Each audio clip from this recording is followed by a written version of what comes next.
Bienvenue sur 3A Télé Sud pour notre émission Vérité et Mensonges, donc qui nous permet d'aborder tout simplement l'histoire scientifique, intellectuelle, culturelle, artistique de l'Afrique et surtout de relever donc les legs de l'Afrique noire à la civilisation universelle. Alors j'ai voulu pour cette émission aborder avec vous la problématique de l'écriture, à savoir la naissance de l'écriture dans l'histoire de l'humanité. Alors il faut savoir que l'écriture c'est vraiment une invention capitale en fait dans l'histoire de l'humanité, tout simplement parce que dans le cadre historiographique, c'est véritablement cette invention qui constitue la ligne de démarcation entre la période de la préhistoire et la période de l'histoire. Et puis au-delà de tout ça, je dirais ce qui est vraiment intéressant, c'est d'essayer de comprendre, de percevoir la pensée de nos ancêtres les plus lointains. Et pour aborder donc cette thématique, j'ai voulu utiliser en guise de fil rouge l'ouvrage du professeur Bottero, Jean Bottero, qui est spécialiste français donc de la Mésopotamie, qui a écrit un ouvrage assez intéressant dont le titre est Mésopotamie, l'écriture, la raison et les dieux.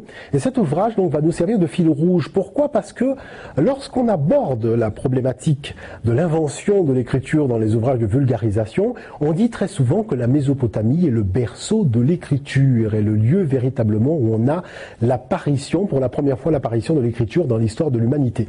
Alors nous allons, je pense, critiquer un petit peu ces travaux. Je dirais c'est quand même important de pouvoir effectivement donner un point de vue africain sur un certain nombre de thématiques scientifiques et nous allons rentrer dans le vif du sujet avec notamment une phrase que j'ai relevée dans l'ouvrage de Monsieur Bottero, du professeur Bottero, dans un chapitre qu'il intitule de l'aide-mémoire à l'écriture. Alors, Jean Bottero dit en gros qu'il y avait un certain nombre de populations, donc une population en tout cas qui existait dans le bassin de la Mésopotamie, mais pour laquelle il n'a pas retrouvé d'éléments historiographiques. Alors il dit ceci, il dit voilà, mis à part l'intervention de tiers, indigènes ou immigrés, hautement vraisemblable, mais dont nous ne savons quasiment rien, et de toute façon marginale et secondaire, elle est donc la civilisation suméro-acadienne, en effet issue de la symbiose entre deux populations, deux cultures, la sumérienne et l'autre sémitique appelée acadienne. Alors vous voyez, en fait, ce qui est dérangeant dans cette démarche, dans cette analyse, c'est qu'il prend acte, en fait, qu'il y a eu trois cultures. Donc en plus de la culture sumérienne et de la culture acadienne, il y a une culture, il dit c'est vrai, il semble qu'il y ait une présence autochtone ou immigrée, en tout cas il y a une présence ancestrale pour laquelle, pour le moment, on n'a pas énormément d'éléments. Bon, nous verrons par la suite qu'il y a effectivement des éléments qui permettent donc de percevoir quelle était cette culture, mais en tout cas, je dirais dire que c'est hautement vraisemblable tout en étant marginal, c'est un peu dire tout et son contraire, faut quand même le souligner. Alors moi, ce qui m'a intéressé dans cet ouvrage, c'est que nous avons précisément donc les datations et les documents qui attestent donc de l'apparition de l'écriture en Mésopotamie. Et sur ce sujet, le professeur Jean Bottero nous dit ceci: les plus vieilles archives écrites en Mésopotamie et retrouvées à ce jour sont constituées en gros de 4 collections principales de ces tablettes d'argile qui servaient de papier dans le pays. Alors, quelles sont ces 4 tablettes d'argile? Alors, nous avons tout d'abord les tablettes d'Uruk. Alors, Uruk, la datation donne 3200 avant l'ère chrétienne. La deuxième trace archéologique, ce sont les tablettes donc de Djendet Nars, c'est 3000-3100 avant l'ère chrétienne. La troisième trace, ce sont les tablettes d'Ur, donc trouvées dans la localité d'Ur, donc qui datent, elles, de 2700 avant l'ère chrétienne. Et enfin, les tablettes de Farah, donc trouvées dans la même localité du même nom, en fait, dans la localité de Farah, qui datent, elles, de 2600 avant l'ère chrétienne. Alors, je dirais qu'il faut quand même apporter une petite critique à cette thèse de l'apparition de l'écriture en Mésopotamie, en tout cas voulant stipuler que l'écriture serait d'abord née en Mésopotamie, donc avant l'apparition de l'écriture des Médounétaires en Afrique. Donc Médounétaires que les Grecs ont appelé l'écriture sacrée, hiéroglyphe. Alors première chose, c'est que en Mésopotamie, l'homme écrit sur de la boue, parce qu'il s'agit de l'argile qui a été aplatie et séchée, et le geste est plus un geste du coude qu'un geste du poignet. Or, quand nous parlons d'écriture, nous parlons plus de geste du poignet. Ça, c'est la première chose qu'il faut stipuler. La deuxième chose, c'est qu'il s'agit de pictogrammes. Il faut quand même le dire clairement. D'ailleurs, Jean Bottero le dit en filigrane dans son ouvrage. Pourquoi c'est important de le signifier? Parce que les pictogrammes ne permettent pas de retranscrire fidèlement la langue orale. D'ailleurs, elles ne figurent pas du tout la langue orale, vous voyez. Donc, il faut dissocier la problématique des pictogrammes et la vraie problématique de l'écriture qui, elle, seulement permet de transcrire sur un support fixe la langue parlée. Le troisième point, c'est que, vous savez, les tablettes dures, et ça Jean Bottero est très clair là-dessus, il le dit, il s'agit surtout de contes, pas vraiment d'écriture. Donc c'est vrai qu'on s'aperçoit que le besoin, en tout cas, de mettre les choses par écrit en Mésopotamie, c'est surtout exprimé pour peut-être des problèmes administratifs ou de comptage. En tout cas, nous ne sommes pas dans le cadre de la littérature, nous sommes dans le cadre des contes. Donc plus des mathématiques véritablement en tout cas, l'écriture. Enfin, il faut aussi savoir que c'est quand même surprenant. Si l'écriture était vraiment née en Mésopotamie, le support de l'écriture devrait s'appeler tablette. Or, le support de l'écriture s'appelle papier. Et oui, et le papier, tout le monde sait que le papier remonte au papyrus, qui a été donc inventé par les Africains anciens de la période pharaonique, le long des berges du Nil, donc dans la grande région du Soudan. Et enfin, dernière chose et non des moindres, c'est que l'écriture mésopotamienne, qui est l'écriture en forme de clou, voyez, c'est un cul-de-sac. Pourquoi c'est un cul-de-sac?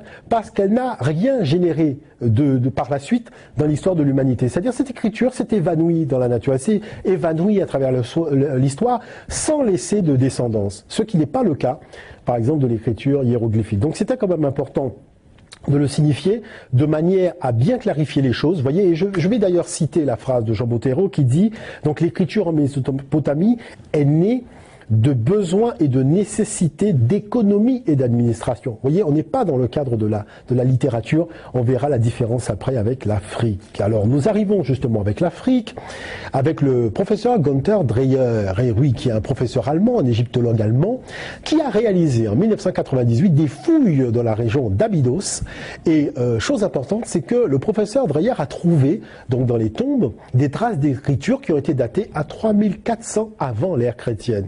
Et chose qui est remarquable, c'est que dans la déclaration qu'il a faite, la déclaration officielle du professeur Dreyer, qu'il a faite le 9 décembre 1998 à l'agence Reuters, donc l'agence internationale, Dreyer dit ceci, et écoutez bien parce que c'est très important. Il dit « L'écriture égyptienne était bien plus avancée que celle de la Mésopotamie qui, à l'époque, n'était pas encore habitée par les Sumériens. Vous voyez, c'est ça qui est extraordinaire. Là, Dreyer nous dit quelque chose de pharaonique. Il nous dit à l'époque où les gens écrivaient en Afrique, mais il n'y avait pas de Sumériens. Vous voyez, et il dit, nous pensons que les Sumériens avaient été les pionniers de l'écriture. Et avec sa découverte, il prend conscience que ce n'est pas le cas. Alors, chose importante, c'est qu'on s'aperçoit que dans l'Antiquité, les Africains anciens de la période pharaonique ont développé un véritable lexique autour de l'écriture. Et je vais vous laisser, d'ailleurs, je vais vous glisser quelques appellations. Vous avez par exemple, mettre, donc écrire, c'est le verbe sèche. Mettre par écrit, c'est irem sèche. Vous avez shedi, qui veut dire le livre, per mediat, la bibliothèque, médiat, le livre, et génoute, les annales. Alors il est remarquable de noter que les Africains ont utilisé l'ensemble de la faune et de la flore africaine. Et quand je dis l'ensemble de la flore et de la faune africaine, ce sont les animaux notamment. Les lions, les gazelles, les hippopotames, les crocodiles, les arbres, donc les arbres particuliers de la région d'Afrique, de cette région du Soudan ancien, dans le sud profond, pour mettre au point leur écriture, y compris donc les poissons qui étaient au fin fond du fleuve Nil. Et d'ailleurs, c'est principalement cette constatation qui a fait dire au professeur Émile Amélino, donc qui est du Collège de France, qui est un égyptologue, qui a déclaré ceci. Émile Amélino a dit, mais si nous soutenons la thèse que la civilisation pharaonique aurait été bâtie par une population qui n'était pas africaine, il va encore falloir qu'on m'explique comment ces gens connaissaient aussi parfaitement la faune et la flore africaine, au point de connaître même les poissons qui étaient au fin fond de l'eau, pour pouvoir mettre au point leur écriture. Donc, quelque part, il faut quand même arriver à cette constatation qu'il n'y a qu'une population qui vivait là et qui connaissait véritablement la faune et la flore, qui a pu véritablement élaborer donc cette écriture qui s'appelle de son vrai nom les Médounétaires, c'est-à-dire la parole de Dieu. Oui, voilà, le mot hiéroglyphe découle des Grecs, mais le nom donné par les Éthiopiens anciens, donc de cette période, c'est Médounétaire, la parole de Dieu. Alors il est important quand même de revenir sur la dynamique maintenant des datations. Pour la Mésopotamie, tout simplement, parce que vous savez, en fait, les tablettes, l'écriture, on retrouve cette écriture surtout dans des tombes royales. Et quand on regarde l'analyse qui a été faite par un certain nombre de chercheurs, je pense au professeur Kugler, je pense au professeur Christian, ils stipulent clairement que les datations faites lors des fouilles archéologiques en Mésopotamie montrent qu'en fait ces tombes datent de 2600 avant l'ère chrétienne et pas avant. Et ça, ils sont relativement formels là-dessus. Les premières tombes en Mésopotamie datent de 2600 avant l'ère chrétienne. Et le professeur Coteneau, qui est un professeur français, stipule d'ailleurs, à son grand étonnement, que ces tombes sont totalement anonymes. C'est-à-dire on n'a aucune indication sur les personnes qui se trouvaient dans ces tombes. D'ailleurs, regardez, il écrit d'ailleurs dans son manuel d'archéologie orientale, on peut se demander, en présence des sépultures des tombes royales, s'il s'agissait vraiment de rois. S'il ne fallait pas rattacher ces tombes au culte du principe de la fertilité. Parce que ce qui frappe véritablement, c'est qu'en tout cas ces tombes-là sont des tombes qui étaient parfaitement anonymes, vous voyez. Et lorsqu'on arrive maintenant dans la dynamique africaine et que nous parlons de tombes, il faut savoir que Narmer, donc le pharaon qu'on présente habituellement comme étant le roi unificateur de la route et de la Basse-Égypte, n'est pas le premier pharaon d'Égypte, parce que tout simplement l'école allemande, a d'ailleurs trouvé donc une lignée royale, une lignée royale soudanaise qui a précédé Narmer, donc notamment Scorpion qui était donc le père de Narmer, qu'ils ont appelé la dynastie Zéro. Alors naturellement, nous ne pouvons que réfuter cette appellation puisque Zéro désigne par, je dirais, rationalité, par cartésianisme, ce qui n'existe pas. Or, comme cette dynastie existe, puisqu'on a trouvé les tombeaux de ces rois, en faisant des fouilles, donc normalement elle devrait être stipulée, appelée tout simplement la première vraie dynastie de l'Afrique pharaonique. Et ces rois, donc qui étaient les Semshuhar, c'est-à-dire les suivants d'Horus, on retrouve leurs traces dès 4700 avant l'ère chrétienne. Vous voyez le gouffre qu'il y a par rapport à la Mésopotamie, puisqu'en Mésopotamie nous sommes en 2600 pour les premières tombes royales, et en Afrique on est à 4700 pour les premières tombes royales avec donc les Semshuhar, les premiers suivants d'Horus. Alors on comprend naturellement qu'en faisant des fouilles et qu'en trouvant des éléments d'écriture dans les tombes royales, je dirais il y a même pas photo, c'est clair que l'Afrique est véritablement le berceau de l'écriture, d'autant plus que le papier qui est le support de l'écriture découle du papyrus, parce que l'étymologie même du mot papier découle véritablement du papyrus qui a été inventé par les Africains anciens le long des berges du Nil. Vous voyez, ça c'est quand même important de le noter. La deuxième chose, c'est que l'écriture égyptienne transcrivait véritablement la langue orale, c'est-à-dire que quand on lit une phrase en hiéroglyphe, on a véritablement ce que disait le scribe au moment où il écrivait. Donc nous ne sommes pas dans le cadre des pictogrammes, c'est important de le noter. Alors, concernant maintenant la problématique qu'avait soulevée le professeur Bottero sur cette fameuse population autochtones, immigrés, dont il n'avait pas vraiment la possibilité de donner des informations. Enfin, il nous faisait comprendre qu'il n'avait pas vraiment trouvé d'éléments historiographiques sur cette population.